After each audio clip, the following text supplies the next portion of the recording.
Over these next few examples, we're going to be looking at how to use standard normal tables.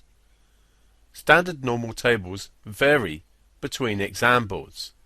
It's important that you have yours in front of you as you work through these examples.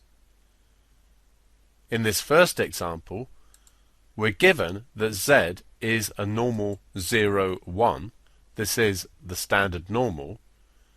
And we want to find the probability that Z is less than 1.2. Let's draw a sketch of what we're required to find here. Strictly speaking, we don't need to draw this sketch, but I always draw sketches when working with normals, as it helps me make sense of what I'm trying to find. So we have our normal curve. It's a standard normal, so the mean is at 0, and this is the curve. Z follows a normal distribution with mean 0 and variance 1, the standard normal.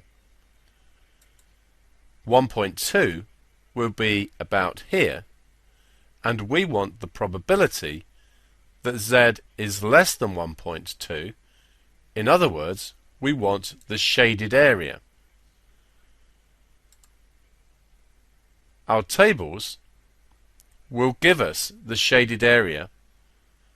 It's called phi 1.2. The probability of Z being less than 1.2 is defined to be phi of 1.2. If you look at your tables, you have two columns, Z values and phi values, or Z values and the probabilities. You need to look up where Z is equal to 1.2. If you do so, you should be able to read off that the probability is 0.8849. Check that you can get this value from your tables before you proceed.